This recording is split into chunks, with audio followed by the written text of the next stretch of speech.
hindi pwede kami tumaas ng 15%. Never kami magtataas ng 15%. Possible bumaba. Pero never tataas. Yan ang kaya kong sabihin sa inyo. So hindi pala, pakilala muna pala ako para alam nyo kung sino yung nagsasalita sa harapan ninyo. Ako nga pala si Arjen Villaluna. Ako nga pala yung manager ng Sakay. Recruiter, boss, recruiter. Recruiter. Alam niyo ba yung pyramiding? Kailangan magbayad ka 180, tapos kung 180, nakapag-invite ka 500 isang period.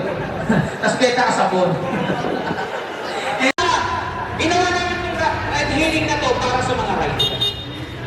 Unang problema, komisyon. Ano ba mayroong komisyon sa mga ride hailing na ginagamit nyo? Kasi kanina, sa si di ko alam kung tama ako 20% si and 80 din.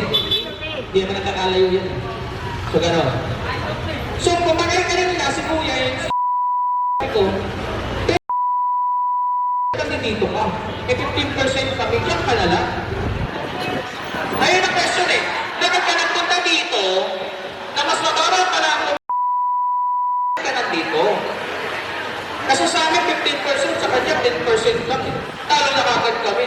Diba? Ayun yung gusto niya Low commission rate, higher fare. Tama ba? Mataas ang pamasahe, maliit ang kalkalsa. Ang pagtaas. Tama, diba? So kaya bakit ka nandito ngayon? Kasi ito sa ride hailing na ginagamit mo, okay na yan. 10% lang Ang problema, yung 10% ay kapalit. Ay maintaining. Tama mali? Para makakuha ka ng 15%, 16, 17, 18, ay kapalit, di ba? May kondisyon. Bakit may kondisyon? Ang tanong ko ba? Di ba? Isipin niyo yun. Lagi kami, ang priority namin dito, safety ninyo. Ang gusto lagi namin dito, hindi ka makumita ng malaki, pero uuwi ka laging buhay sa pamilya mo. Bakit? Hindi kami gagawa ng incentives na ikalalagay doon sa panganib nyo, sa panganib sa kalsada. Yung gagawin namin na bumakbak ka ng gantong rush hour, may pagsiksika ka para makuha mo, hindi namin gagawin yun. Gagawa na lang kami ng bagay na alam namin makukuha ninyo. Bakit?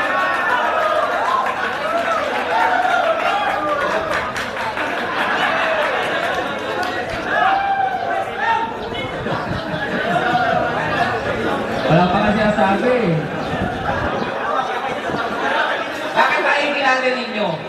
Bago sila gumamit ng app, mag-register muna. Kung alam nyo kung nasusubukan nyo na, mag-register sila, kailangan nila mag-upload ng picture sa profile picture nila.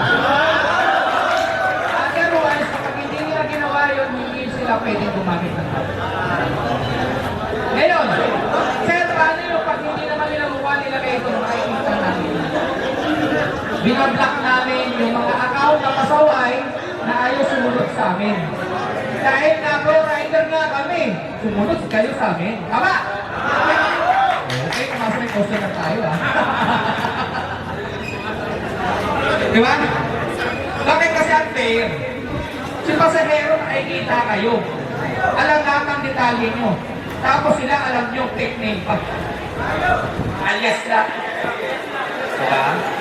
Number one, may nag-deactivate ba kami para nag-cancel kami kasi gano'n ginagawa sila, di ba? Oo.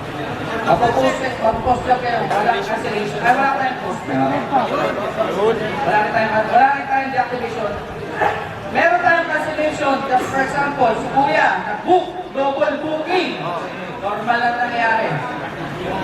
Dumating ka sa area, dumating si Propa na area, dalawa kayo. Pero sa kanya sumakay. Sa rider, may cancellation nun. Pwede mo kagad cancel, pwede ka ulit tumanggap ng pagod mo.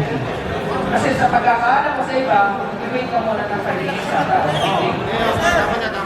bago ka makatanggap ng booking sa atin, within 5 minutes, meters, malapit na tayo sa customer, bawal na tayo i-cancel ng customer.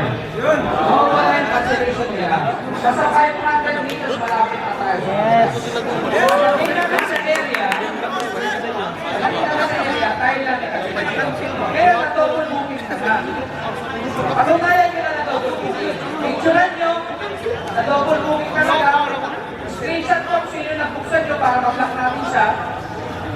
Para masusunod din siya makagawa natin. Pero walang epekto sa inyo. Pag-cancel nyo, pwede kagad kayo mag-accept ng booking.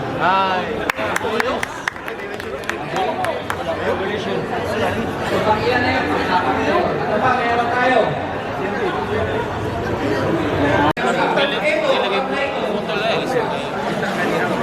Ngayon, sa kapag natin, kung sino pinag-alapit sa customer sa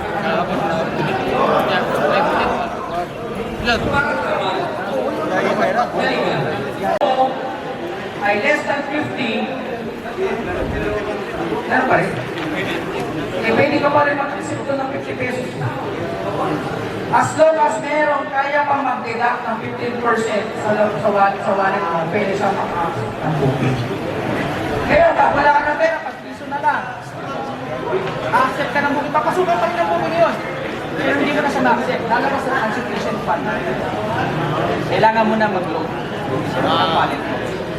Kasi, ang sa atin lang, makasagad mo yung pera mo hanggang kaulit.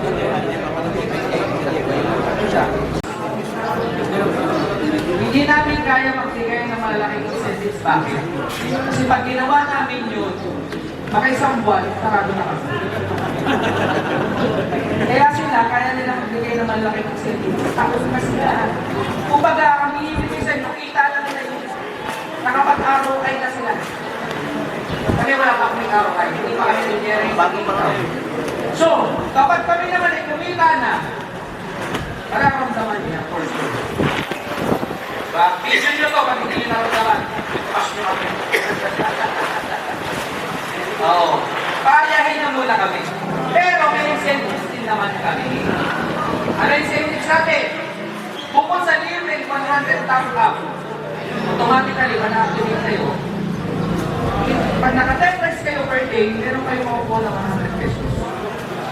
Siguro okay na rin naman yan. Bonus lang naman. Pag naka-100 rides kayo, 1,000, may 1,000 kayo. Wala ka pwede na yun.